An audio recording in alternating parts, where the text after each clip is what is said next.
दुनिया में जो सच्चा ज्ञान है वो है क्या?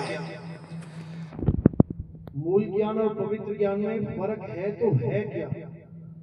कहने को सारी दुनिया भक्ति कर रही है, हिंदू मुस्लिम सिख ईसाई, ऊंची जात नीची जात, बड़ी जात छोटी जात, कुछ ना कुछ सभी कर रहे हैं।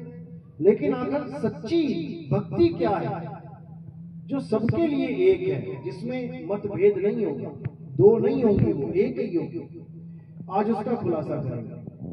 तो आज का सत्संग शुरू करने से पहले परमात्मा के नाम पे जयकारा लगाएंगे। बोलिए परमपिता परमात्मा की जय हो। सतबंदी छोड़ कबीर साहेब की जय हो। सभी संतों की जय हो। सभी भक्तों की जय हो। आज के आनंद की जय हो। गांव नगर बस्ती की जय हो। सकल हंस को बंदगी साहेब बंदगी।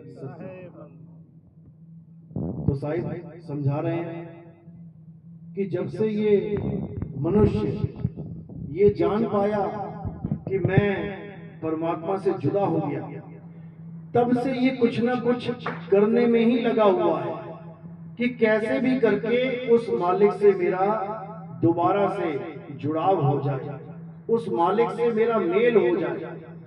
लेकिन सच्चा गुरु ना मिलने के कारण, सतगुरु ना मिलने के कारण ये जो कुछ भी करता है अपने मन के अनुसार ही करने लग जाता है, अपने मन से ही पूजा पाठ करने लग जाता है, अपने मन से ही तीर्थ व्रत करने लग जाता है, अपने मन से ही मंदिर मस्जिद गुरुद्वारों में जाने लग जाता है, कुछ ना कुछ अपने मन से ही काम करने लग जाता है। लेकिन जब मालिक की दया होती है, जब परमात्मा की कृपा होती है, तब इसको गुरु मिल जाता है। और गुरु भी वो नहीं जो इसके मन के मुताबिक ज्ञान दे कि हिंदू है तो मुझे ऐसा गुरु चाहिए जो राम राम दे जपने के लिए, मुसलमान है तो बोले मुझे ऐसा गुरु चाहिए जो अल्लाह अल्लाह जपवा दे, सिख है तो कहे मुझे ऐसा गुरु चाहिए जो वाहिगुरु वाहिगुरु करवा दे। यानी अपने मन मुताबिक ही गुरु ढूंढते हैं लोग। कई तो ऐसा गुरु ढूंढते हैं जो मीठ खाने में दारू पीने में मनाही ना करे, गुरु भी बना लिया और मन के काम भी करते रहे, ऐसे भी लोग हैं। लेकिन उससे काम होने वाला नहीं है, उससे काम बिगड़ने वाला है। तो कबीर साहब कह रहे हैं कि जिसके जीवन में सतगुरु आ जाता है उसका भाग्य पलट जाता है। कहां वो मनुष्य चोला बर्बाद करने के बाद 84 की तरफ जा रहा था, कहां उसको सीधे यू टर्न मिल जाता है और सीधे मुक्ति को प्राप्त कर लेता है। दोबारा ये इंसानी जन्म भी नहीं मिलता। लोग तरस रहे हैं कि हमें इंसान जन्म दोबारा मिल जाए, दोबारा मिल जाए। जो सच्ची भक्ति में आ जाता है वो इंसान जन्म भी नहीं मांगता दोबारा, क्योंकि इंसान जन्म भी 9 महीने उल्टा लटकना पड़ेगा प्राप्त करने के लिए मां के गर्भ में। उसके बाद फिर वही शरीर लेके आओगे, फिर वही किडनी फेल हो गई, फेफड़े खराब हो गए, अस्थमा हो गया, दमा हो गया, कैंसर हो गया, फिर वही रोना धोना लगा रहेगा काया के साथ। तो इस बार क्या करना है, इस बार काया का खेल ही खत्म कर देना है। यानी अब दोबारा कभी जन्म मरण में आना ही नहीं है। लेकिन केवल कहने से ये नहीं हो सकता कि कोई कहे जी मैं दोबारा वापस नहीं आना चाहता तो नहीं आएगा, ऐसा नहीं हो सकता, आना ही पड़ेगा। कारण क्या है? कारण है बीज। तुम खेतों में बीज डाल दो तो नहीं, फसल नहीं उगेगी। अरे डाल दिया बीज, अब उगेगी। तो इसी प्रकार जो अगला जन्म है वो फसल है, वो वृक्ष है। और बीज क्या है? अंत समय में जो तुम विचार करते हो काया का, जब अंत समय आता है तो क्या करते हो? डॉक्टर को क्या बोलते हो? डॉक्टर साहब मैं जीना चाहता हूं, मैं मरना नहीं चाहता। कहने का मतलब क्या है? इनडायरेक्टली क्या बोल रहे हो तुम कि डॉक्टर साहब मैं इस शरीर से जुदा नहीं होना चाहता, मुझे ये शरीर चाहिए, कैसे भी करके शरीर को बचा लो। ये बीज पड़ गया तुम्हारा। जैसे मृत्यु का समय आया तुमने उसी वक्त बीज डाल दिया। अब जब बीज डाल दिया तो पेड़ उगेगा, ऐसा हो नहीं सकता कि ना उगे। तो जब तुम ये कह रहे होते हो कि मैं मरना नहीं चाहता, असल में वो अविनाशी जीव जो कभी मरेगा ही नहीं, कहते हैं ना ईश्वर अंश जीव अविनाशी, जो अविनाशी जीव है वो कहना चाह रहा है कि मैं मरना नहीं चाहता। अरे तू चाहकर भी नहीं मर पाएगा, तू है ही अविनाशी, तो फिर वो किसकी आस में बैठा है? मैं मरना नहीं चाहता किसके लिए बोल रहा है ये लाइन? ये काया के लिए बोल रहा है कि मेरी काया ना खत्म हो, प्रभु बचा लो। लेकिन ऐसा होने वाला नहीं है। अरे यहाँ राम जी की काया नहीं बची, कृष्ण जी की काया नहीं बची, यहाँ सब काया लेके आए और काया छोड़ के चले गए। तू कहां बचेगा? तेरी काया भी मिट्टी में मिलेगी। लेकिन तेरे पास एक ऑप्शन है। क्या ऑप्शन है? कि इससे पहले कि काया खत्म हो, तू बिना काया के रहना सीख ले। बस यही ऑप्शन है। इससे पहले कि देह खत्म हो, तू विदेह हो जा, तू शरीर के बिना रहना सीख ले। तुझे समझ में आ जाए कि ये शरीर खत्म होगा तो मैं कहां रहूंगा। अगर ये बात तुम्हारे समझ में आ गई तो समझ लो कि काम बन जाएगा। उसके बाद तुम मरोगे नहीं। क्या करोगे? काया छोड़ेंगे। काया छोड़ना और मरना, इसमें जमीन आसमान का अंतर है। काया छोड़ने का मतलब है कि मैंने काया पकड़ी हुई थी, छोड़ दी, मैं थोड़ी नहीं मरा। कौन मरा? काया मरी। मैंने गिलास पकड़ा हुआ है, छोड़ दिया, गिलास कहां गया? गिर गया। मैं थोड़ी नहीं गिर गया, मैं वहीं का वहीं हूं। मैंने इस पत्ते को छोड़ दिया, गिर गया, मैं वहीं का वहीं हूं। इसी प्रकार जब आत्मा शरीर को छोड़ना सीख जाती है तब शरीर तो गिर जाता है, लेकिन आत्मा वहीं की वहीं रहती है, अचल स्थिर। गीता पढ़ो, क्या लिखा है उसमें?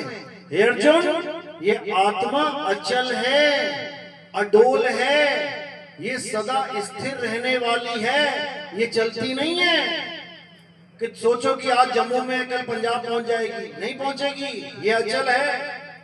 कौन पहुंच रहा है? काया पहुंच रही है, शरीर पहुंच रहा है। जैसे घड़ी की सुइयां चलती हैं, देखा ना दिन में कितनी बार चल रही हैं?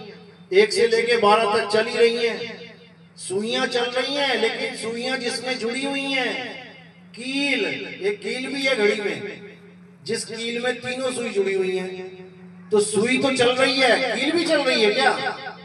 कील नहीं चल रही है, वो अचल है। उस कील को पकड़ना है। इसीलिए साहिब कह रहे हैं कि सब उसकी भक्ति में लग गए जो चल रहे हैं। राम जी चल रहे हैं, श्याम जी चल रहे हैं, हनुमान जी चल रहे हैं, शेरा वाली माता चल रही है, पीर पैगंबर चल रहे हैं, सब नबी चल रहे हैं, सब गुरु साहिबान चल रहे हैं। सब चल की भक्ति में लग गए, लेकिन अचल कील को कोई नहीं समझ पाया, अचल आत्मा को कोई नहीं समझ पाया। उसी को समझाया जा रहा है। क्या बोल रहे हैं?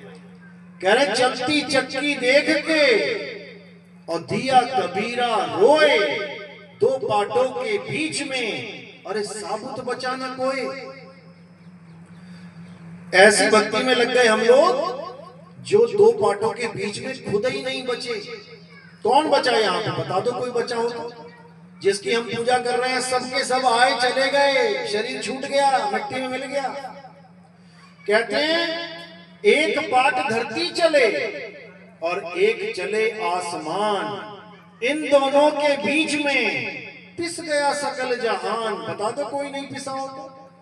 सारे पिस गए। क्यों? क्योंकि सब चल रहे हैं। जो चल रहा है वो एक दिन खत्म होगा। आपके यहाँ बेड पड़ा होगा, वो चल नहीं रहा है, एक ही जगह पड़ा है, लेकिन 15 साल बाद आप उसको जब बदलोगे तो क्या कहोगे? ये बेड बहुत चला, ये बहुत बढ़िया चला। कहाँ चला? ये तो वहीं रहा। चलने का मतलब आयु ढल जाना, चीज खराब हो जाना। ये कपड़ा बड़ा चला, यानी जो चीज भी चल रही है, पैदा हो रही है, नाश हो रही है, वो सब चल अवस्था में है। और जो नहीं चल रही है वो क्या है? केवल आत्मा है, जिसका कभी जन्म नहीं होता, जिसकी कभी मृत्यु नहीं होती। तो कह रहे हैं एक पाट धरती चले एक चले आसमान, इन दोनों के बीच में पिस गया सकल जहान। अरे पाट पाट सब कोई कहे और किल्ली कहे ना कोई, और जो किल्ली संग लाग रहा तो बाल न बांका होए। हम उसकी पूजा कर रहे हैं जो चल रही है, घूम रही है, सबको पीस रही है। करनी किसकी है? उस किल्ली की, जो दाना कील के पास आ गया, युगो युग चक्की चलती रहे, वो पीसा नहीं जाएगा, बच जाएगा। यानी अगर तुम्हें आत्मज्ञान हो गया, तुम अचल आत्मा में स्थिर हो गए, तो भले लाखों करोड़ों अरबों साल ये दुनिया चलती रहे, लेकिन तुम्हारे लिए नहीं चलेगी। वो दाना जो कील के पास चला गया, लाखों साल चक्की चलती रहे, लेकिन उसके लिए वो चक्की नहीं है, वो निकल गया वो। तो यही कबीर साहब समझा रहे हैं कि जल में मीन प्यासी, मोह देखत आवे हासी, आत्म ज्ञान बिना नर भटके, कभी कावा कभी काशी। साहिब कह रहे हैं कि आत्म ज्ञान के बिना नर भटक रहा है। कहां भटक रहा है? कभी काबा कभी काशी। मुसलमान भाई है तो काबा को दौड़ा जा रहा है, हिंदू भाई है तो काशी की तरफ भागा जा रहा है। पूछो भैया क्यों भाग रहे हो? बंदगी करेंगे, पूजा करेंगे, पाठ करेंगे, भगवान के पास जाएंगे। अरे भगवान कहीं वहां थोड़ी नहीं बैठा है कि काबा में बैठा है या काशी में बैठा है। भगवान परमात्मा अल्लाह वाहिगुरु गॉड वहां नहीं है जहां तुम भागे जा रहे हो। वो कहां है? वो तुम्हारी आत्मा में विराजमान है, वो तुम्हारी आत्मा में बैठा है। क्योंकि जहां पर वो बैठ जाता है वो जगह अमर हो जाती है। जहां प्रधानमंत्री रहने लग जाता है वो बिल्डिंग सिक्योर्ड हो जाती है, वहां पंछी भी पर नहीं मार सकता, समझ लो। और जो तुमने भगवान के घर बना दिए हैं वहां पर कभी भी डाका पड़ जाता है, कभी भी चोरी हो जाती है, कभी भी बुलडोजर चल जाता है, कभी भी भूकंप आता है, गिर जाता है। अखबारों में देखो, पुराने मंदिर में चोरों ने गल्ला उठा के चोरी कर ली। बताओ, भगवान के सामने गल्ला पड़ा है और भगवान रोक ही नहीं पाए, गल्ला ही उठ गया। मंदिर में से घंटी चोरी हो गई पीतल की, मंदिर में से त्रिशूल चोरी हो गया। अरे बाकी छोड़ो, मंदिर से भगवान ही चोरी हो गया। अष्ट धातु की मूर्ति थी, चोर उठा के ले गए। ऐसा कैसा भगवान है भाई जो अपनी भी रक्षा नहीं कर पा रहा है? लेकिन समझ में नहीं आ रहा है क्योंकि हमें पता ही नहीं भगवान कहाँ है। तो जिसने जैसा बताया वैसा लग गया। अब ये गिलास है, अगर कोई आ जाए कह दे कि ये गिलास परमात्मा है, तो कहो इसको भी टीका लगा के पूजा होने लग जाए। अब तुम कहोगे हम तो नहीं मानेंगे गिलास को परमात्मा। तो मान तो लिया ना पत्थर को परमात्मा। तुमने मान लिया पत्थर को राम जी, पत्थर को श्याम जी, पत्थर को हनुमान जी, माना कि नहीं माना? मान लिया। क्या राम जी पत्थर के थे? क्या श्याम जी पत्थर के थे? या हनुमान जी पत्थर के थे? दिखा दो इतिहास में कहीं लिखा हो तो। एक औरत के बारे में बता रखा है कि वो पत्थर की हो गई थी। कौन? अहिल्या। वो तो समझ में आती है बात कि भैया वो पत्थर की हो गई थी, उसकी पत्थर की मूर्ति बनाओ, समझ में आता है कि हाँ ऐसी थी वो। और तुमने राम को भी पत्थर बना दिया, श्याम को भी पत्थर बना दिया। राम जी तो वो थे जिन्होंने पत्थर की अहिल्या पे पैर लगाया और वो पत्थर से इंसान हो गई। यानी भगवान वो है जो पत्थर को भी इंसान बना दे, और इंसान वो है जो भगवान को भी पत्थर बना दे। बड़ा कौन है? कौन है बड़ा? यानी कि अज्ञानता है। भगवान राम ना तो कभी पत्थर के थे, ना हैं और ना होंगे। श्री कृष्ण जी ना कभी पत्थर के थे, ना हैं, ना कभी होंगे। क्यों नहीं होंगे? कारण क्या है? क्योंकि वो गीता में 1000 बार बोल गए कि हे अर्जुन, ये जो शरीर तुम्हें दिखाई दे रहा है, ये मेरा शरीर, ये मैं नहीं हूं। ये मैं नहीं हूं कि तुम आंख, कान, नाक, हाथ, पैर छाती जांगे कंधे देख के कहो कि ये कृष्ण जी हैं, नहीं है। ये मेरा शरीर है, मेरा शरीर, मैं नहीं। जैसे मेरा गिलास, मेरी कार, मेरा घर, मेरा बैग, मेरा झोला मैं नहीं, मैं तो कुछ और हूं। क्या हूं? हे अर्जुन, मैं आत्मा हूं, मैं अजर अमर अविनाशी हूं। मेरा ना तो कभी जन्म होता है और ना ही कभी मेरी मृत्यु होती है। जैसे मैं अमर हूं वैसे ही तू भी अमर है। तू भी शरीर नहीं है कि तू अपने आप को शरीर मान रहा है। ना तू शरीर है ना मैं शरीर हूं। क्यों? शरीर तो मिट्टी की ढेरी है, मिट्टी की ढेरी है शरीर, तुम नहीं हो। तुम कौन हो? आत्मा हो, जो इस मिट्टी को चला रही है। देखो कैसे मिट्टी का हाथ उठ रहा है, देखो किसकी वजह से? आत्मा की वजह से। देखो पंखा चल रहा है किसकी वजह से? करंट की वजह से।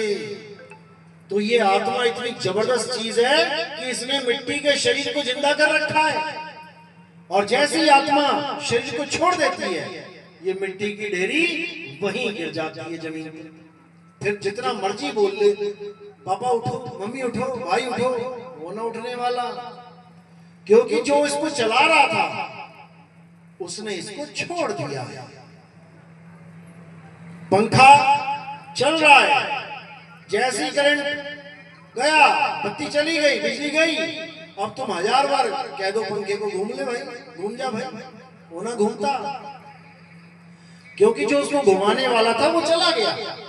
इसी प्रकार जो हमारी आत्मा है ये हमारा असली स्वरूप है, और ये जो हमारी काया है ये नकली स्वरूप है।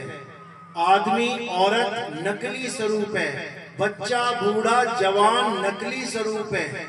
समझ लो इस बात को। नकली स्वरूप मरेगा क्योंकि मरा ही हुआ है।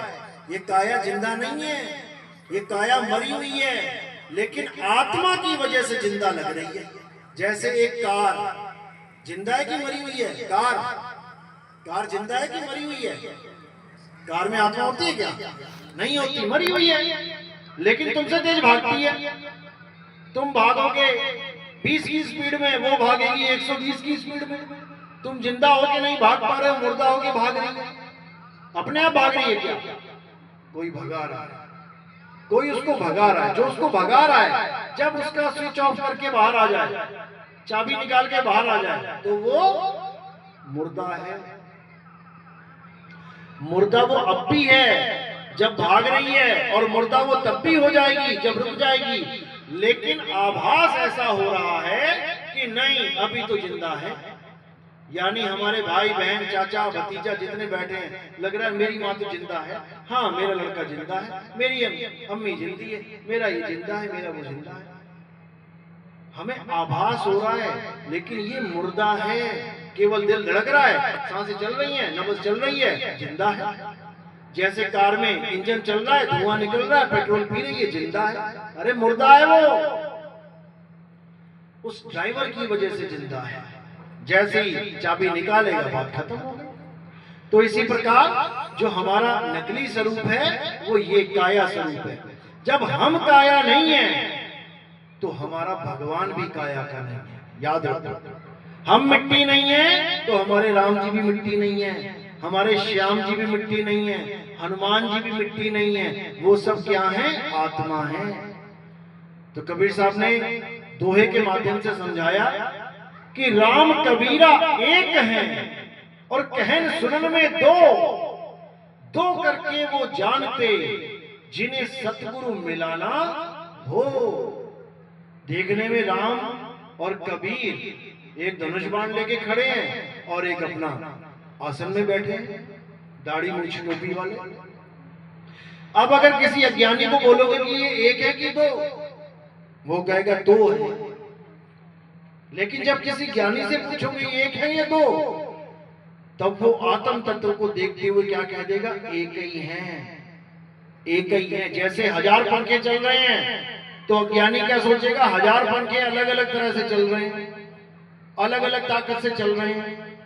राम जी अलग ताकत से चल रहे हैं, शंकर जी अलग ताकत से चल रहे हैं, हनुमान जी अलग ताकत से चल रहे हैं, आप और हम अलग अलग ताकत से चल रहे हैं। लेकिन जो ज्ञानी होगा वो क्या बोलेगा, हजार पंखे एक ही करंट से चल रहे हैं, ये है ज्ञान। वहां पर द्वैतवाद खत्म हो जाता है, वहां पर दो का काम ही खत्म हो जाता है। तो कह रहे हैं कृष्ण करीमा एक हैं, वो कहन सुनन में दो, दो करके वो जानते जिन्हें सतगुरु मिलाना हो। जब तक तो पवित्र ज्ञान आपको दुनिया से मिलता रहेगा, मंदिर चले जाओ, मस्जिद चले जाओ, गुरुद्वारे चले जाओ, चर्च चले जाओ, यहाँ चले जाओ, वहां चले जाओ, कहीं भी चले जाओ, तुम्हें कोई भी ज्ञान मिलता रहेगा, वो सब ज्ञान पवित्र ज्ञान में आता है। पवित्र ज्ञान का मतलब क्या है कि तुम नशों से दूर हो जाओगे, गांजा भांग अफीम से दूर हो जाओगे, तुम चोरी से, तुम डाका डालने से, तुम नशों से, तुम मीट मांस खाने से दूर हो जाओगे और भगवान के प्यारे कहलाओगे। तुम मंदिर जाओगे, रोज जा रहे हो, रोज, भले मंदिर जाने से मुक्ति नहीं मिलती लेकिन तुम रोज जा रहे हो, बारिश हो, धूप हो, कुछ भी हो, तूफान चले, तुम जा रहे हो, अब तुम्हारे ऊपर टैग लग जाएगा कि ये बंदा बड़ा भगत है, ये बोलेगा बहुत तगड़ा भगत है, कुछ भी हो जाए कांवड़ लेने जाता है ये, तो चाहे बारिश कितनी हो जाए जा रहा है। तो एक टैग लग गया तुम्हारे ऊपर कि ये भगत है, यानी ये एक पवित्र आत्मा है। 5 टाइम नमाज पढ़ने वाला कोई मुसलमान है तो बाकी लोग जो नहीं पढ़ते हैं 5 टाइम, वो क्या कहेंगे, ये बंदा भाई 5 टाइम वाला नमाजी है, ये बड़ा भगत है, ये बड़ा पवित्र आत्मा है। ऐसे ही गुरुद्वारे में, चर्च में, यानी तुम्हें टैग मिल जाएगा, तुम्हें एक निशानी मिल जाएगी कि ये एक पवित्र आत्मा है। क्यों? क्योंकि वो ज्ञान आपको पवित्र तो बना सकता है लेकिन वो ज्ञान आपकी मुक्ति नहीं करा सकता। कोई कहे कि मुक्ति हो जाएगी, वो नहीं होगी, क्योंकि मुक्ति का भेद कुछ अलग चीज है। मुक्ति का भेद का मतलब है कि तुम्हें ऐसा ज्ञान प्राप्त हो जाए जिसके प्राप्त होने के बाद तुम्हें शरीर की जरूरत ना पड़े, बिना शरीरों के रहना सीख जाओ। जब तक काया है तब तक तो है, लेकिन जैसे छूटेगी उसके बाद तुम काया नहीं धारण करोगे। अगर ये ज्ञान हो जाए तुम्हें तो समझ लो कि अब मुक्ति मिलेगी। और अगर तुम केवल राम जी की कहानियां, श्याम जी की कहानियां, माता की कहानियां सुन के सोच रहे हो कि हमारी मुक्ति हो जाएगी, फिर ना होती। याद रखो, माता के पास भी शेर है, 84 माता के पास भी है, शंकर जी के पास बैल है, 84 उनके पास भी है, कृष्ण जी के पास गाय है, 84 उनके पास भी है, गणेश जी के पास चूहा है, 84 उसके पास भी है, लक्ष्मी के पास उल्लू है, 84 उसके पास भी है। 84 कटेगी नहीं, उल्लू बनना पड़ जाएगा, चूहा बन जाओगे, नंदी बन जाओगे, गाय बन जाओगे, भोले शंकर का सांप बन जाओगे, लट पड़ेंगे सर से। मंदिर में भले पूजा जाता हो सांप, कभी निकल जाए ना गली में, फिर तुम्हें पता आएगा भोले का है कि किसका है, फिर तो लट्ठी पड़ेंगे, भोला भोला भूल जाओगे सर, समझ लेना। तो इसीलिए क्या करना है, अब सारी 84 को किनारे कर देना है, हर प्रकार के शरीर को खत्म करना है और अपने आत्म स्वरूप में आ जाना है। वही मुक्ति है, उसी को मुक्ति कहते हैं। तो साहिब समझा रहे हैं, जब लगना चीनोगे आत्म तब लगना मिली है परमात्म। आत्म चीने परमात्म चीने, संत कहावे सोए, और यह भेद काया से न्यारा, बूझे बिरला कोई। ये काया का खेल ही नहीं है वहां पे, वहां काया वाला खेल नहीं है, वहां आत्मा परमात्मा का खेल है। और परमात्मा का वास कहां है? तुम्हारी आत्मा में ही परमात्मा का वास है, याद रखो इस बात को। घी का वास कहां है? दूध में ही घी का वास है। तुमने भैंस पाल रखी है, 20 लीटर दूध देती है वो दिन में। अब तुम दही लेने, मक्खन लेने, घी लेने मार्केट जाओगे क्या? बाल्टी भर के पड़ी है दूध तुम्हारे अंदर, तुम्हारे घर में। कोई दही लेने जा रहा है मार्केट में तो महामूर्ख ही होगा, कोई मक्खन लेने जा रहा है महामूर्ख ही होगा। कोई घी लेने जा रहा है, महामूर्ख ही होगा। क्यों? सारा भंडार तो घर में पड़ा हुआ है। अब वो महामूर्ख कौन है? जिसको दूध में से ना तो दही बनाना आता है, ना मक्खन बनाना आता है, ना घी बनाना आता है। वही है महामूर्ख, और दर दर भटक रहा है अपने दूध को छोड़ के। तो इसी को साहिब समझा रहे हैं, ज्यों तिल माही तेल है। तिल की बोरी भरी पड़ी है तुम्हारे यहाँ, तुम्हें तेल निकालना नहीं आता। अब बताओ क्या करोगे? अब मार्केट जाके तेल लेके आओ, और तिल की बोरी भरी पड़ी है, आता ही नहीं निकालना। तो कह रहे ज्यों तिल माही तेल है, और ज्यों चकमक में आग, तेरा साईं तुझ में है, जाग सके तो जाग। अगर तुम जाग गए तो तुम्हारा साईं तुम में ही है, तुम्हारी आत्मा में ही परमात्मा प्रकट हो जाएगा। उसके बाद तुम्हें एक कदम भी नहीं चलना पड़ेगा कि मैं कहीं जाऊं और भगवान को देखने मिलने जाऊं। ऐसा कुछ नहीं, फिर वहीं प्रकट हो जाएंगे साहिब। वो मालिक बंदी छोड़, परमात्मा तुम्हारी आत्मा में विराजमान है। इसीलिए बचपन से गाते भी आए हैं कि तुझ में राम, मुझ में राम, सब में राम समाया, सबसे कर लो प्रेम जगत में कोई नहीं पराया। गाते तो आए हैं, गाते तो ये भजन भी आए हैं, मेरे रोम रोम में बसने वाले राम। तो तुम्हारे रोम क्या मंदिर में लगे हुए हैं? कहाँ है तुम्हारे रोम? मेरे रोम रोम में बसने वाले राम गा तो दिया, सुरताल में कैसेट बिकवा दी, सारी लाखों करोड़ों में कमा लिए। उसके बाद फिर मंदिर में चले गए पत्थर से माथा फोड़ने अपना। अब बात चल रही है रोम रोम की, रोम है ये छोटे छोटे रोम। कह रहे मेरे रोम रोम में बसने वाले राम, यानी मेरे दूध में बसने वाले घी। और उसके बाद घी कहां ढूंढने जा रहे हो? गली नंबर 4 में। तो बात नहीं बनेगी, इसको समझना पड़ेगा आपको अच्छे से। तुझ में राम, मुझ में राम का मतलब ये नहीं है कि धनुष बाण वाला राम। मुसलमान कहेगा भैया तेरे अंदर ही राम होगा, मेरे अंदर नहीं है। मैं ना मानता उसको, फिर क्या करोगे? वाणी फेल हो गई। तुझ में राम, मुझ में राम का मतलब है आत्म राम। तुझ में आत्म राम, मुझ में आत्म राम, सब में आत्म राम समाया। सब में आत्मा समा रही है। आत्मा का नाम सुना है? किस किसने सुना? हाथ खड़ा करें। पूरे जीवन में जिसने केवल एक बार भी सुना हो आत्मा, किसने सुना? हाथ खड़ा करो। जिसने नहीं भी खड़ा किया ना, सुना उसने भी है। जाने दो, आलसी हो गए हैं, कोई बात नहीं। तो कह रहे हैं कि जो आत्मा है, जो सबने सुना हुआ है, ऐसा कोई है ही नहीं जिसने आत्मा ना सुना हो।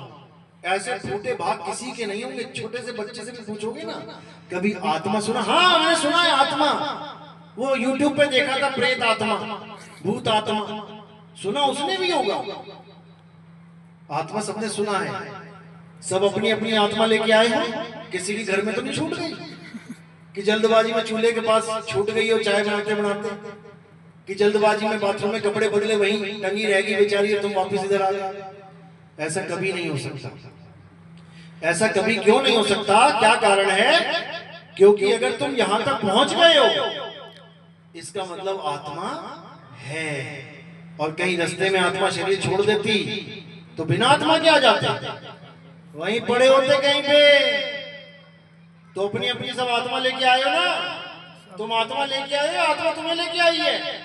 पहले ये समझ लो। आत्मा लेके, अगर तुम आत्मा को लेके आते तो आत्मा को कहीं छोड़ के आ भी सकते थे, क्योंकि तुम ला रहे हो। अब आत्मा तुम्हें लेके आ रही है, इस काया को आत्मा लेके आ रही है, तभी तो यहाँ पहुंची है। अगर ये रास्ते में आत्मा इसको छोड़ देती तो तुम यहाँ पहुंच ही ना पाते। इसकी इतनी बड़ी महिमा है, लेकिन इसको कोई जानता ही नहीं। हिंदू सुबह घर से निकल रहा है थाली लेके मंदिर के लिए, पूजा करने के लिए। अगर आत्मा ने रास्ते में उसका शरीर छोड़ दिया तो मंदिर पहुंच जाएगा क्या? भगवान इंतजार करता रह जाएगा, आया नहीं भाई, कहां रह गया? उस आत्मा की वजह से तुम मंदिर पहुंच पा रहे हो। अगर कोई मुसलमान भाई मस्जिद जा रहा है नमाज पढ़ने, रास्ते में शरीर छोड़ दिया ना आत्मा ने, तो वहीं रास्ते में ही नमाज हो जाएगी, वहीं लेट जाएगा। अगर सिख भाई ईसाई भाई के साथ भी ऐसा हो जाए वहीं पे गिर जाएंगे। तो जो आत्मा है जो तुम्हें हर जगह लेके जा रही है, लेके आ रही है, हर पूजा तुम्हारी संपन्न कर रही है, हर मंत्र तुम्हारे सिद्ध करवा रही है, तुम मुंह से बोल रहे हो राम राम राम राम राम, किसकी वजह से? किसकी वजह से? भगवान की वजह से, आत्मा की वजह से। अगर आत्मा निकल गई ना तो राम राम राम राम राम मां भी ना बोल पाओगे पूरा। आत्मा की वजह से तुम राम बोल पा रहे हो, आत्मा की वजह से तुम अल्लाह बोल पा रहे हो, आत्मा की वजह से तुम गॉड, तुम वाहिगुरु बोल पा रहे हो, और उसी आत्मा को तुम जान नहीं पा रहे हो कि वो आत्मा है क्या। तुम्हारे साथ रहती है हमेशा हमेशा। तुम्हारी जितने भी तुमने कपड़े पहन रखे हैं सब तुम्हें पता है ये मेरा है, ये मेरा है, ये मेरा है। तुम्हारी चप्पलें सब इकट्ठा कर देना, अगर ढेर लगा दें तब भी अपनी अपनी खिसका लोगे, निकाल लोगे, अपने अपने मोबाइल पहचान लोगे, क्योंकि तुम्हारे साथ रहती है वो चीजें। लेकिन तुम्हारे साथ 24 घंटे नहीं रहती, तब भी तुम उसको पहचान रहे हो। और जो 24 घंटे तुम्हारे साथ रहती है कौन? आत्मा। तुम उसको नहीं जानते, जिसके बिना तुम एक सांस नहीं ले सकते, बिना उसके तुम्हारी सांस नहीं चल सकती, वो हमेशा तुम्हारे अंग संग है, उसको तुम नहीं जान रहे। इसीलिए अज्ञानता में, इसी आत्मा का ज्ञान ना होना अज्ञानता कहलाता है। और अज्ञानता हमें 1,84 में लेके जाता है। फिर तुम्हें नाना प्रकार की योनियों में जाना पड़ेगा, कुत्ता, बिल्ली, हाथी, घोड़ा, सुअर। जिस नाली में तुम कभी उंगली नहीं डाल सकते, उसमें तुम्हें नाक डाल डाल के खाना पड़ेगा भोजन। जब तुम सुअर बन जाओगे तो ये मत सोचना कि सुअर तुम नहीं बनोगे, कईयों को बना रखा उसने, उसका नाम काल भगवान है, वो सबकी हालत खराब कर देता है। तो ऐसा कोई बचा नहीं जिसने 84 भोगी नहीं। 84 भोगने के बाद ये शरीर मिला इंसानी जन्म, लेकिन हमें यही नहीं पता कि मिला क्यों है, इसलिए हम इसको बर्बाद करने में लगे हुए हैं। हमें पता ही नहीं है ये मिला क्यों है, इसको बर्बाद कर रहे हैं। ये इंसानी जन्म क्यों मिला है? इस जन्म मरण का बंधन तोड़ने के लिए। कैसे टूटेगा? अपनी आत्मा का ज्ञान प्राप्त करके टूटेगा। बाकी लोग क्यों नहीं तोड़ सकते? ये कुत्ता, बिल्ली, हाथी, घोड़ा, ये क्यों नहीं बंधन तोड़ सकते? क्योंकि ये कभी सत्संग समझ ही नहीं सकते। बिल्ली को तुम कितना समझा लो, तू शरीर नहीं तू आत्मा है, तू शरीर नहीं तू आत्मा है, क्या करेगी वो? समझ जाएगी? कभी नहीं समझेगी। शेर को समझा लो, हाथी को समझा लो, घोड़े को समझा लो, चींटी, मच्छी, मच्छर को समझा लो, कोई नहीं समझेगा। लेकिन आदमी समझ सकता है, इंसान समझ सकता है। तुम लोग को समझ में आ रही ना बात मेरी? मुंडी हिला रहे ना, हाथ नहीं उठाते, मुंडी हिलाना आसान है। इसीलिए इंसान जन्म है, इसीलिए मुंडी हिला रहे हो। अगर यहाँ तोते बैठे होते ना तो राम राम तो रट लेते, लेकिन राम को समझ नहीं पाते। तोता भी राम राम रट लेता, तुमसे अच्छा रट लेता है। कहो नाम जपने से मुक्ति हो जाएगी, तुमसे पहले तोते की हो जाएगी। वो 24 घंटे रट सकता है, राम राम राम राम राम राम राम। तुम भूल जाओगे राम को, वो 24 घंटे राम राम राम राम करेगा। तो राम राम करने से अगर मुक्ति मिल जाएगी तो इंसान से पहले तोता मुक्त हो जाएगा।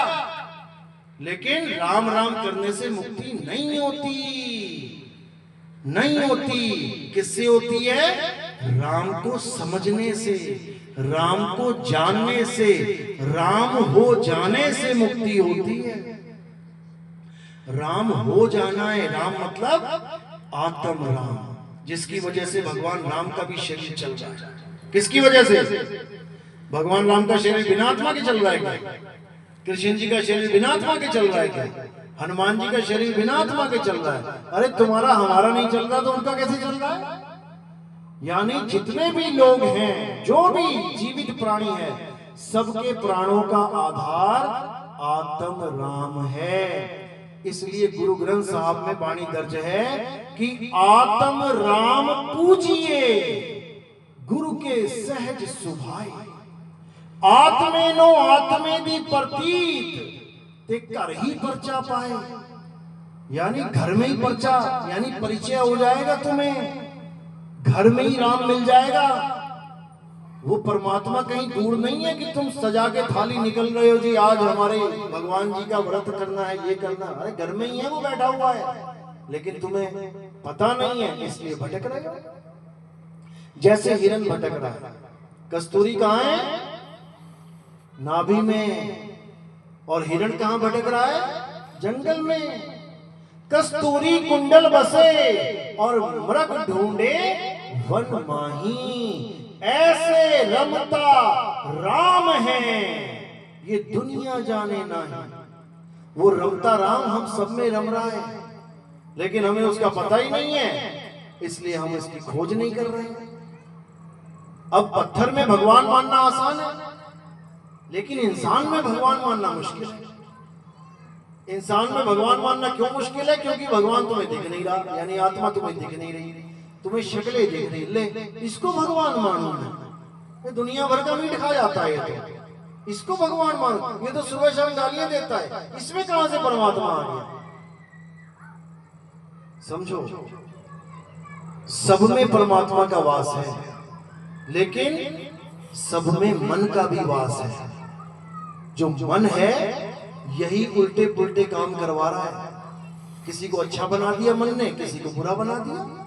अब सबको अच्छाइयां और बुराइयां दिख रही हैं, लेकिन दोनों काया जिसकी वजह से चल रही है वो करंट नहीं दिखाई दे रहा। इसलिए मतभेद हो जाता है कि हम नहीं मानते, कि मुसलमान कहते हैं हम नहीं मानते कि आदमी में अल्लाह है। अगर आदमी में अल्लाह ना होता ना, तो आदम अलैहिस्सलाम को मत्था न टिकवाया जाता। इस दुनिया में पहला इंसान आदम अलैहिस्सलाम थे। अल्लाह का हुक्म था कि मेरे सिवा किसी के आगे सजदा नहीं करना है, लेकिन उसी अल्लाह ने उसी आदम का सजदा करवाया सबको, सब जिन्नों को, सब फरिश्तों को, यानी हमारी भाषा में सब देवी देवताओं को, सब पितरों को, सबसे सजदा करवाया, माथा टेको इसको, क्योंकि आदम में ही अल्लाह का वास है। आदम यानी ये बैठा है आदम, आदमी में ही अल्लाह का वास है। उसका नाम खुदा इसीलिए रखा है, खुदा मतलब खुद में आ, भटक मत, खुद में आ तब पाएगा खुदा। लेकिन लोग समझ नहीं पा रहे, भटक रहे हैं। भटकते भटकते जीवन बीत गया, बूढ़े हो गए, मरने वाली हालत हो गई, लेकिन ना राम का पता ना श्याम का पता। केवल 52 अक्षरों में राम राम राम राम, राधे राधे राधे राधे, अल्लाह अल्लाह, वाहिगुरु वाहिगुरु वाहिगुरु, अक्षर पकड़ के बैठे, अक्षर पकड़ के बैठे। और जब अंत समय आएगा तो ये अक्षर भी ना निकलेंगे मुंह से, फिर क्या निकलेगा? आखिरी शब्द यही निकलता है। जब बच्चा पैदा होता है और जब मरता है लास्ट मोमेंट, ये आई निकलता है। जब बच्चा पैदा हुआ तो क्या करता है? आई बोल रहा है, और अंत समय में सारा खेल ही आता है। इसी आ से सारे अक्षर बनते हैं जो भी तुम जीवन में बोल पाते हो, इसी आ से। पहला अक्षर क्या है? आ। इसी आ से सारे अक्षर बनते हैं। केवल होठ कंठ जीभ लगानी पड़ती है, यानी एक ही फूंक से, जो बांसुरी में फूंक मार रहे हो ना, उसी एक ही फूंक से 7 सुर बन जाते हैं। बस तुम्हें बटन दबाने पड़ेंगे, समझ रहे हो?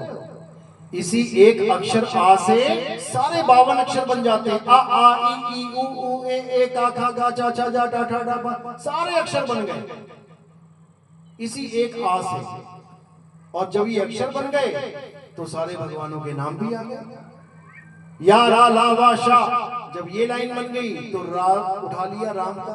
पा फा बा भा मा, माँ बन गया तो इधर से माँ उठा लिया, बन गया रा माँ।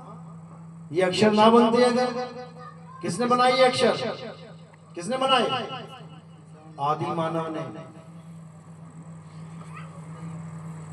ये अक्षर तुम्हें भगवान दे के नहीं भेजता कि हिंदुस्तान में जो बच्चे पैदा होते हैं उसको भगवान हिंदी पढ़ा के भेजता है, जो अंग्रेजों के बच्चे होते हैं उनको अंग्रेजी पढ़ा के भेजता है, कोई किसी को ना पढ़ाता कुछ भी। एक ही अक्षर आता है, चाहे अंग्रेज का बच्चा हो चाहे किसी का बच्चा हो, बस। उसके बाद सारी पढ़ाई आदि मानव वाली सिखाई जाती है।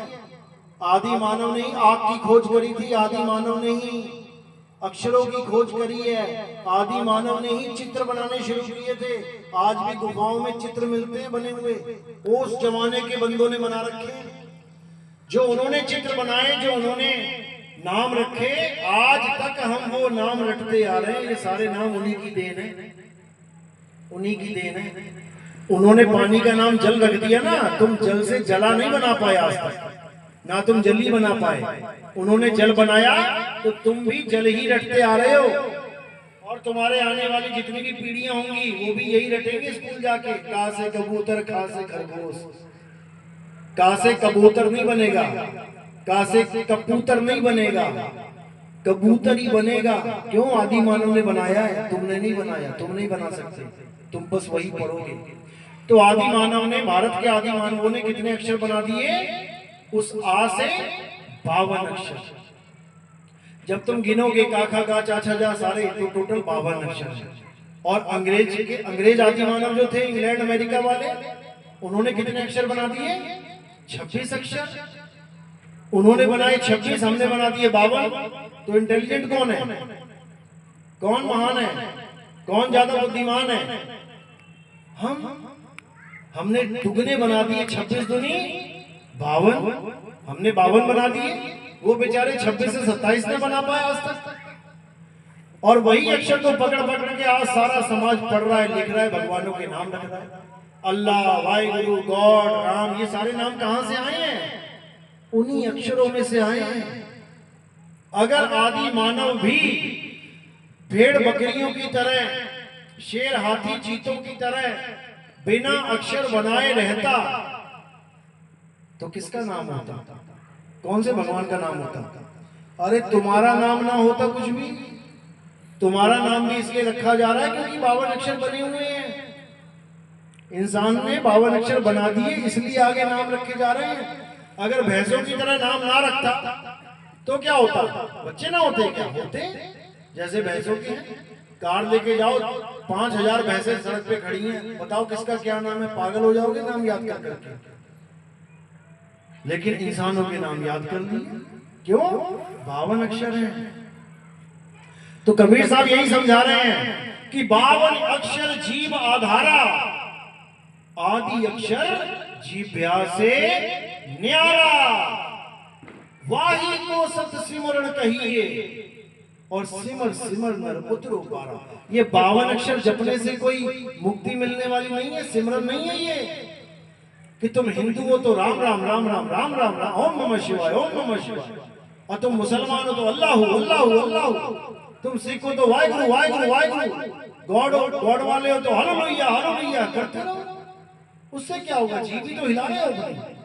और जिस दिन जीव कट गई, उस दिन राम का नाम भी गया, श्याम का नाम भी गया, अल्लाह का नाम भी गया, वाहिगुरु भी गया, सारे नाम खत्म। अब करते रहोगे तो क्या अल्लाह तुम्हारी सुनेगा? नहीं। गूंगों की क्या भगवान सुनता नहीं है? गूंगा बोल नहीं पाता, कभी आरती नहीं गा पाता, कभी नाम नहीं जप पाता, तो क्या गूंगा भगवान का बच्चा ही नहीं रह गया? यही अज्ञानता है, यही अज्ञानता। अरे वो चींटी भी मालिक से अरदास करती है, उसकी मदद होती है। कुत्ता भी, बिल्ली भी, कोई भी कहीं भी दुविधा में फंसता है, देखो कैसे अरदास करता है। कुत्ते को कुएं में फेंक दो तुम्हें पता लग जाएगा अरदास कैसे होती है। सच्चे दिल से अरदास, रोएगा वो, जो रोना है वही सच्चे दिल की अरदास है, वो मालिक सुनता है। तुम्हारी राम राम श्याम श्याम नहीं सुनता वो। इसीलिए नानक साहब कह रहे हैं, राम राम करता ये जग फिरे, राम न पाया जाए। इसी प्रकार वाहिगुरु वाहिगुरु करता ये जग फिरे, अब वाहिगुरु पाया ना जाए, क्योंकि वाहिगुरु पाने का रास्ता कुछ और है, नाम जाप नहीं है। कबीर साहब कहते हैं, मोह को कहां ढूंढे रे बंदे, मैं तो तेरे पास में, नाम है जप में। पहले तो जपना छोड़ दो। अगर अल्लाह को पाना है तो मुसलमान भाई अल्लाह अल्लाह जपना छोड़ दें। अगर राम को पाना है हिंदू भाई राम राम जपना छोड़ दें। अगर वाहिगुरु को पाना है सिख भाई वाहिगुरु करना छोड़ दें। अगर गॉड को पाना है तो ईसाई भाई ये अल्लाह अल्लाह ये जो भी हालेलुया कर रहे हैं वो छोड़ दें। जब वो छोड़ देंगे तो क्या होगा? तब खोज शुरू होगी। जब तुम्हें प्यास लगती है तो क्या जपते हो? कौन सा नाम जपते हो? जब प्यास लगती है नाम जपता है कोई? 5 नाम है, जल वाटर नीर तोय पानी। इनमें से कौन सा नाम जपोगे जब प्यास लगेगी? पानी पानी पानी पानी पानी पानी पानी पानी पानी पानी जपते रहो। वाटर वाटर वाटर, नीर नीर नीर, तोय तोय तोय, जपते रहो। जब तक जपोगे वो पानी कभी मिलेगा ही नहीं। तो क्या करना पड़ेगा? पानी को पानी पानी पानी करना, जपना छोड़ना पड़ेगा। उसके बाद किसी से पूछना पड़ेगा। भरी गर्मी में जा रहे हो तुम, गला सूखा पड़ा है, अनजान शहर है, प्यास लगी है बहुत कस के, क्या करोगे? गली में पानी पानी जपोगे? बिल्कुल नहीं। कोई आदमी खड़ा मिलेगा, उससे पूछोगे भैया नल है कहीं पे? भैया पानी कहाँ मिलेगा? वो बताएगा 4 गली छोड़ के ना दाएं मुड़ जाना, वहां नल लगा है। उसके बाद एक बार भी ना पानी पानी जपोगे तुम, पूछोगे भी नहीं दोबारा, भागे जाओगे बिना नाम लिए उसका, सीधे वहां पहुंच के हैंडपंप गेड़ा पानी पिया, तब जाके पानी की प्राप्ति होगी। इसी प्रकार अगर राम को पाना है तो राम राम करना छोड़ना पड़ेगा। वाहिगुरु को पाना है वाहिगुरु करना छोड़ना पड़ेगा। अल्लाह को पाना है अल्लाह अल्लाह करना छोड़ना पड़ेगा। और करना क्या पड़ेगा? उस राम को खोजना पड़ेगा। वो है कहाँ? किसी से जानकारी प्राप्त करनी पड़ेगी कि पानी कहाँ मिलेगा। गुरु से पूछना पड़ेगा, महाराज जी ये राम कहाँ मिलेगा, बता दो मुझे। तो गुरु जी ये नहीं बताएंगे कि अयोध्या चले जाना, मंदिर में माथा टेकाना, वहां राम नहीं मिलेगा। राम कहाँ है? तेरे घट में बसे भगवान। तू पर्दा क्यों ना खोले, पर्दे के पीछे है राम। तेरे अंदर राम बसा हुआ है। और याद रखना, जब तक राम बसा है ये चाम तब तक ही जलेगी। और जिस दिन राम ने चाम को छोड़ दिया ये वहीं ढेरी हो जाएगी। तो कबीर साहब यही समझा रहे हैं, अरे चाम के महल में बोलता राम है और तू राम और चाम को छीन भाई। इस चमड़े को राम मत समझ लेना, ये हड्डी मांस बाल खाल इसको राम मत समझ लेना। ये मिट्टी है, मिट्टी में मिल जाएगी। असली राम वो है जो इस मिट्टी को चला रहा है, जो राम को भी चला रहा है, जो श्याम को भी, हनुमान को भी चला रहा है, जो तुम्हें चला रहा है, मुझे चला रहा है, उसको जानना है। वो है सबका करता धरता। लेकिन नहीं समझ में आता, इसलिए हम अज्ञान में उलझ जाते हैं। लेकिन फिर भी हम कहते हैं कोई बात नहीं, कुछ नहीं से कुछ भला। अरे तुम्हें कोई डॉक्टर नहीं बना पा रहा है तो कम से कम पहली क्लास दूसरी तीसरी पांचवी करवा दी तब भी अच्छा है। तो डॉक्टर बनाने वाला गुरु जब मिलेगा तो तुम्हारी सारी पुरानी किताबें खत्म। जैसे जैसे आगे बढ़ते जाओगे पुरानी वाली किताब कहाँ जाती है, कहाँ रख देते हो? रद्दी में बेच देते हो। 5वीं पास हो गए, 6ठी में चले गए, अब क्या करोगे? 5वीं वाली खत्म। 10वीं पास हो गए, 11वीं में चले गए दूसरे शहर में पढ़ने, अब 10वीं वाला स्कूल, 10वीं वाले टीचर, 10वीं वाली किताबें, वर्दी सब खत्म, बदल गया। तो इसी प्रकार जो आगे बढ़ता है वो पीछे वाले ज्ञान को छोड़ता जाता है। तो 2 प्रकार के ज्ञान है, एक पवित्र ज्ञान, एक मूल ज्ञान। पवित्र ज्ञान में दुनिया में आज तक जो तुम्हें प्राप्त हुआ है उसको पवित्र ज्ञान कहते हैं। और मूल ज्ञान जो आत्मा का ज्ञान है, जिसके कारण तुम्हें यह समझ में आ जाएगा कि मैं चल कैसे रहा हूं, मेरा हाथ उठ रहा है तो क्यों उठ रहा है, कैसे उठ रहा है, मुट्ठी बंद हो रही है तो कैसे हो रही है, कौन है जिसकी वजह से ये सब हो रहा है, तुम उसको जान लोगे। और वही राम है, उसी के कारण ये सारा संसार चल रहा है। अगर वो राम सबसे अपनी ताकत खींच ले तो ये सब मुर्दों का गांव हो जाएगा। ये जितने जिंदा जिंदा बैठे ना, कबीर साहब की वाणी है, साधो ये मुर्दों का गांव। ये मुर्दों का गांव है जो हम सोच रहे हैं ये जिंदों का गांव है। मुर्दों का गांव मिट्टी के भांडे, कहते मिट्टी के भांडे हैं, मिट्टी के शरीर हैं, मिट्टी के शरीरों ने गांव बसा रखा है। मिट्टी मुर्दा होती है, मुर्दों का गांव है। और जो जिंदा है आत्मा, उसका किसी को पता ही नहीं है। तो इसी को समझना और कुछ नहीं करना। तो समझ लो कि भगवान परमात्मा किसी मूर्ति में नहीं है। ये है असली मूर्त जिसमें भगवान है। ये है असली मूर्त जिसमें राम विराजमान है। पत्थर की मूर्त में राम विराजमान नहीं होते। अभी मक्खी बैठ जाए तुम्हारी नाक पे, कितने सेकंड बैठने दोगे? कितनी देर बैठने देते हो? 1 मिनट बैठने दोगे? चल बैठी रहे यार, आराम कर दो। 1 मिनट में जैसी मक्खी बैठी, फर से हाथ आया है, भगा दोगे? तुम्हारे 2 हाथ हैं, 1 नाक है, तब भी मक्खी नहीं बैठने दे रहे हो। और मूर्तियों के 8 हाथ हैं, फिर भी मक्खी नहीं उड़ा पाएंगे। 1 छोड़ 20 बैठ जाए मूर्ति के ऊपर। तुम लड्डू खा खिला के गए मूर्ति में, तुम तो चले गए घर। अब वहां लड्डू पे कौन बैठेगा आके? कौन बैठेगा? मक्खियां 8 हाथ हैं लेकिन मक्खी ना उड़ा पा रहे हैं। बताओ तुम उसको भगवान बना के बैठे हो। क्यों बना के बैठे? क्योंकि पंडित जी ने कह दिया कि इसमें प्राण प्रतिष्ठा हो गई है। अच्छा जी, प्राण प्रतिष्ठा हो गई है। वो क्या होती है जी? मूर्ति में प्राण डाल देते हैं पंडित जी। अपने लड़के के शरीर में प्राण नहीं डाल पाए। कभी लड़का मर जाए किसी पंडित जी का, तो उसमें मंत्र मार के प्राण डाल दो। जब तुम पत्थर में प्राण डाल सकते हो, वो तो फिर भी लीवर, किडनी, दिल, गुर्दा सब कुछ है उसके पास, उसमें डाल दो। फिर क्यों सीधे शमशान घाट ले जाते हो? समझने वाली बात है।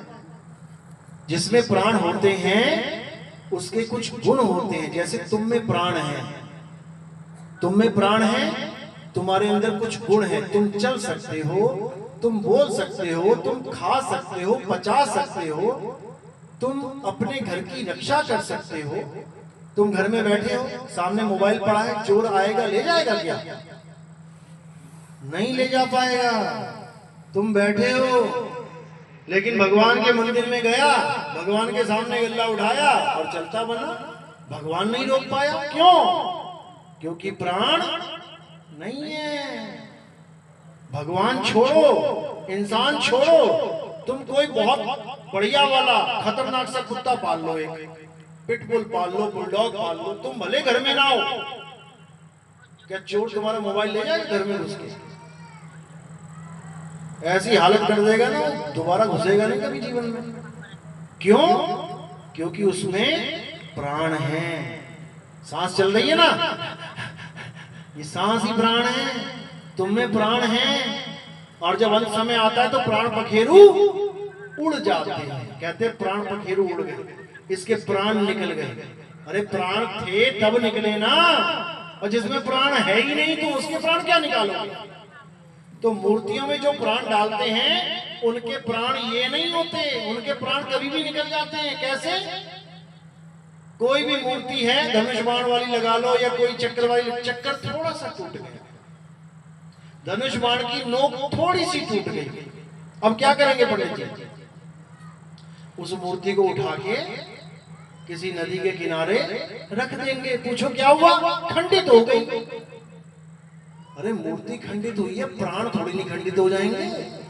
तुम्हारे घर में कोई बच्चा है, उसका हाथ कट जाए, क्या करोगे? उसको उठा के नदी के किनारे लगाओगे? अपने बच्चे का हाथ कट गया तो तुमने घर में रख लिया।